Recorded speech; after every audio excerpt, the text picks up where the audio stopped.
성경에 나오는 이야기 중에 가장 충격적이면서도 또 가장 깊은 질문을 던지는 이야기를 하나 꼽으라면 아마 많은 분들이 이 이야기를 떠올리실 거예요. 바로 아브라함과 이삭의 이야기죠. 무려 100세에 정말 기적처럼 얻은 아들이잖아요. 이름만 불러도 그냥 눈에 넣어도 아프지 않을 그 외아들 이삭을 제물로 바치라는 하나님의 명령. 와, 이 이야기는요. 믿음 생활을 오래 하신 분이든 성경을 이제 막 처음 펼쳐보는 분이든 정말 모두를 깊은 생각에 빠지게 만드는 것 같아요. 맞아요. 이 장면을 딱 마주했을 때 우리 마음속에서 가장 먼저 그리고 가장 솔직하게 터져나오는 질문은 아마 이걸 겁니다. 아니 잠깐만요. 어떻게 이런 명령을 하실 수가 있지? 이건 너무 잔인하고 가혹한 거 아닌가? 이런 불편함, 이런 의문? 이거 너무나 당연하고 지극히 인간적인 반응입니다. 왜냐하면 우리가 배운 하나님은 사랑의 하나님인데 어떻게 가장 소중한 걸 빼앗으려는 것처럼 보일 수 있는지 솔직히 이해하기가 어렵잖아요. 그래서 오늘은 이 무겁지만 정말 중요한 질문, 하나님은 도대체 왜 이런 시험을 하셨을까? 그리고 그 시험의 끝은 어디일까? 이 주제를 우리가 한번 정면으로 마주하고 그 깊은 의미를 차분하게 한번 따라가 보려고 합니다. 자, 이 어려운 이야기의 실마리를 풀 첫 번째 열쇠가요. 놀랍게도 성경 본문, 바로 그 첫 구절에 있습니다. 창세기 22장 1절은 이 모든 사건의 성격을 딱 한 단어로 명확하게 정의하고 시작해요. 그게 뭐냐면 시험하시려고. 히브리어 원어로는 나사라는 단어인데요. 이게 그냥 테스트하다 정도가 아니라 증명하다, 검증하다, 단련하다 같은 아주 깊은 뜻을 담고 있어요. 이게 왜 중요할까요? 이 명령이 그냥 하나님의 변덕이나 분노 혹은 아브라함에게 상처를 주려는 어떤 악의적인 의도에서 나온 게 아니라는 걸 분명히 하기 때문이죠. 그러니까 처음부터 이 사건은 명확한 목적을 가진 믿음의 테스트였다고 성경이 스스로 선언하고 있는 셈입니다. 그럼 이 테스트의 성격이 뭘까요? 하나님의 시험은요, 우리를 넘어뜨리고 실패하게 만들려는 함정이 아니에요. 그게 아니라 그 사람 안에 이미 있는 믿음을 밖으로 드러내고 증명하기 위한 테스트라는 거죠. 함정의 목적은 실패와 파괴에 있지만 테스트의 목적은 성장과 증명에 있잖아요. 마치 대장장이가 뜨거운 불에 쇠를 달구고 망치로 막 두드려서 불순물을 제거하고 더 강한 강철로 만드는 것처럼요. 하나님의 테스트는 이미 아브라함에게 주셨던 그 믿음을 더 순수하고 더 단단하게 만들기 위한 과정이었던 겁니다. 떨어뜨리려고 보는 시험이 아니라 봐라, 이 정도의 믿음이 있다는 걸 증명하고 더 높은 차원으로 이끌기 위한 시험이었던 거죠. 좋습니다. 그럼 이 사건이 믿음을 망가뜨리려는 함정이 아니라 단련시키기 위한 테스트였다는 건 이제 이해가 됐어요. 그렇다면 이 엄청난 시험의 진짜 목적은 과연 무엇이었을까요? 하나님은 이 상상조차 하기 힘든 요구를 통해서 아브라함의 무엇을 보고 싶으셨던 걸까요? 자, 이제 그 시험의 가장 깊은 핵심으로 한번 들어가 보겠습니다. 내 아들, 내 사랑하는 독자 이삭을 번제로 바치라. 이 말씀을 하셨을 때 하나님의 진짜 관심사는 이삭의 생명이 아니었습니다. 하나님은 이삭의 죽음을 단 한순간도 원하지 않으셨어요. 하나님께서 정말 끝까지 그 깊은 곳까지 들여다보고 싶으셨던 건 바로 아브라함의 마음이었습니다. 그의 삶의 중심, 그의 존재의 가장 깊은 곳에 과연 무엇이 왕으로 앉아있는가? 이걸 확인하고 싶으셨던 거죠. 바로 이 질문입니다. 아브라함아, 내 마음의 왕자에는 지금 누가 앉아있느냐? 하나님이 주신 가장 소중한 선물, 100년의 기다림 끝에 얻은 약속의 아들 이삭이냐? 아니면 그 선물을 주신 하나님 자신이냐? 시험의 초점은 이삭을 죽이냐 마냐는 행위 자체가 아니었던 거예요. 아브라함 마음속 최우선 순위가 누구인가라는 아주 본질적인 질문이었습니다. 그리고 이 질문은요, 수천 년이 흐른 오늘 우리에게도 똑같이 던져집니다. 우리 삶의 이삭은 뭘까요? 나의 자녀일 수도 있고, 나의 건강, 나의 재산, 나의 커리어, 나의 명예일 수도 있겠죠. 하나님은 때로 우리 삶에 찾아오셔서 우리가 가장 아끼고 이건 절대 못 놓는다고 생각하는 바로 그것을 조용히 가리키시면서 물으십니다. 네가 그것보다 나를 더 사랑하느냐? 이건 그걸 빼앗기 위해서가 아니라 우리 삶의 진짜 주인이 누구인지를 우리 스스로 고백하게 하시려는 그런 사랑의 부르심일 때가 정말 많습니다. 자, 이제 이야기의 절정으로 한번 가보겠습니다. 아브라함은 하나님의 명령에 순종해서 3일 길을 걸어 모리아산에 도착합니다.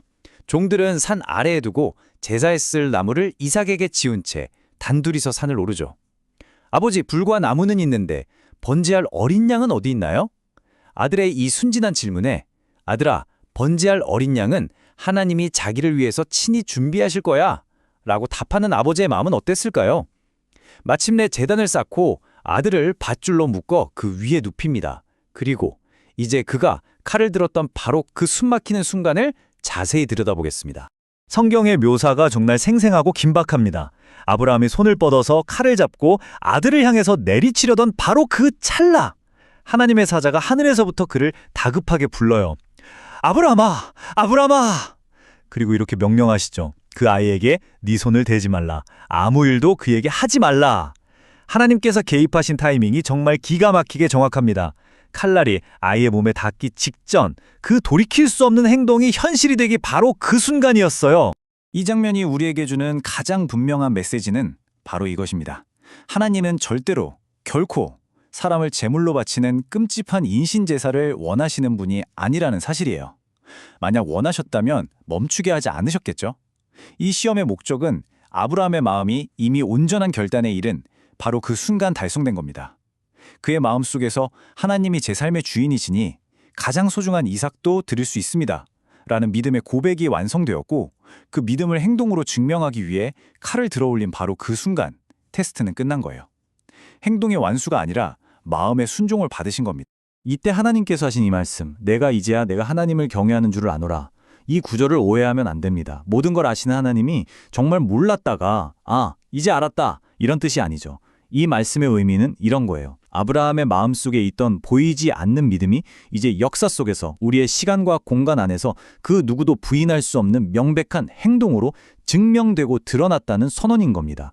그의 믿음이 공식적으로 인정받는 그 순간 하나님은 테스트가 끝났음을 알리신 거죠. 시험은 끝났습니다. 하나님은 아브라함의 마음을 받으셨고 이삭은 목숨을 구했죠. 자, 이야기는 여기서 어떻게 전개될까요?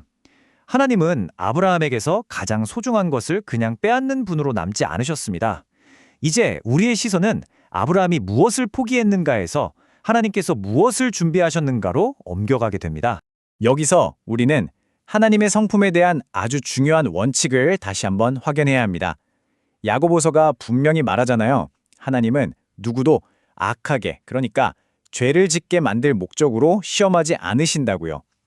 당시 고대 근동의 다른 민족들은 실제로 자기 자녀를 불에 태워서 신에게 바치는 끔찍한 인신제사를 드렸습니다. 하나님은 이 시험을 통해서 그런 끔찍한 일을 요구하는 신들과 내가 같다고 생각하느냐? 천만에, 나는 그런 야만적인 신들과는 근본적으로 다른 존재다 라는 걸 명확하게 보여주신 겁니다. 마음의 중심을 확인하신 후에 즉시 손대지 말라고 명령하심으로써 하나님은 생명을 존중하시는 분임을 스스로 증명하신 거죠. 그리고 아브라함이 눈을 들어서 주위를 살펴보니 정말 놀라운 광경이 펼쳐집니다. 순양 한 마리가 뿔이 수풀에 걸려 꼼짝 못하고 있었어요. 하나님께서 이삭을 대신할 제물을 이미 다 준비해 두셨던 겁니다. 아브라함은 그 순양을 가져다가 아들을 대신해서 번제로 드렸습니다. 그리고 그 땅 이름을 여호와 이레라고 불렀죠. 여호와께서 준비하신다 혹은 여호와의 산에서 준비될 것이다 라는 뜻입니다. 결국 이 시험은 무언가를 빼앗는 시험이 아니라 오히려 하나님의 이 놀라운 준비하심과 공급하심을 아브라함의 인생에 깊이 새겨주는 축복의 통로였던 셈이죠. 이 여호와 이레 사건은 그냥 한 번의 위기를 넘긴 걸로 끝나지 않아요. 지금 보시는 이 두 구절을 비교해보면 정말 온몸에 전율이 흐를 정도인데요. 이 사건은 인류 역사의 가장 중요한 순간을 미리 보여주는 거대한 예고편과도 같습니다. 하나님은 아브라함에게 내 아들 내 독자까지도 내게 아끼지 않았다고 칭찬하셨죠. 그런데 수천 년 뒤에 사도 바울이 로마서에서 하나님에 대해 거의 똑같은 표현을 씁니다. 자기 아들을 아끼지 아니하시고 우리 모든 사람을 위하여 내어주신 이. 놀랍지 않나요? 모리아산의 시험은 아브라함 한 사람의 믿음을 시험한 것을 넘어서 장차 하나님께서 직접 감당하실 일, 바로 하나뿐인 아들 예수 그리스도를 우리를 위해 십자가에 내어주실 그 엄청난 사랑을 미리 보여주는 사건이었던 것입니다. 여기서 우리는 하나님의 사랑의 깊이를 다시 한번 생각하게 됩니다. 모리아산에서 하나님은 아브라함의 칼을 멈추게 하셨어요. 됐다, 거기까지다, 내 마음을 내가 받았다 하시면서 그의 행동을 멈추게 하셨죠. 하지만 골고다 언덕의 십자가 위에서 하나님은 자신의 독생자를 향한 심판의 칼을 멈추지 않으셨습니다. 아브라함 멈췄지만 하나님은 멈추지 않으셨어요. 이것이 바로 우리를 향한 하나님의 사랑의 한계 없는 깊이와 넓이입니다. 어쩌면 아브라함이 겪은 그 고통을 통해서 하나님은 자신이 겪으실 고통을 우리에게 조금이나마 보여주고 싶으셨던 건지도 모릅니다.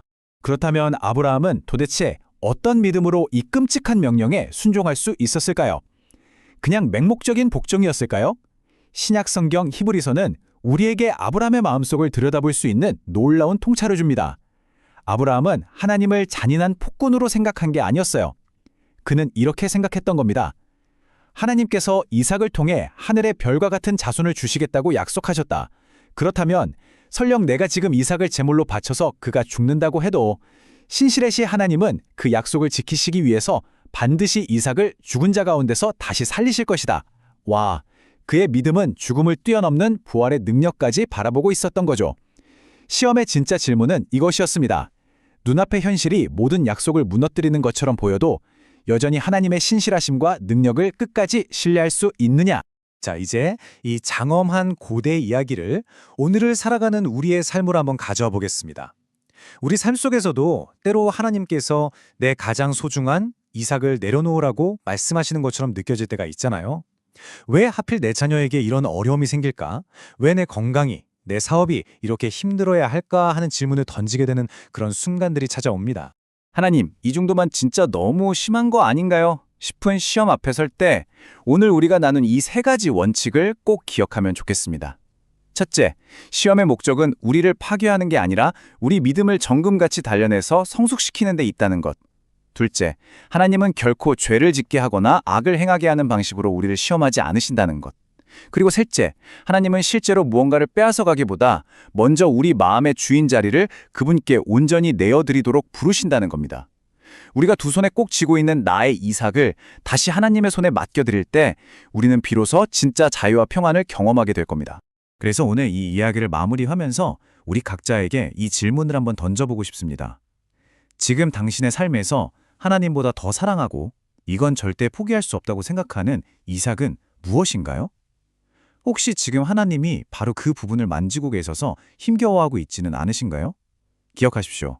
하나님은 우리의 이삭을 빼앗으려는 분이 아니라 이삭을 대신할 수량을 준비하시는 여호와 이레의 하나님이시며 마지막에는 자신의 아들까지 아끼지 않고 내어주신 사랑의 하나님이십니다. 그 한계없는 사랑 안에서 여러분이 겪고 있는 모든 시험의 의미가 새롭게 발견되고 또 하나님의 예비하심을 신뢰하며 나아갈 힘을 얻게 되기를 바랍니다.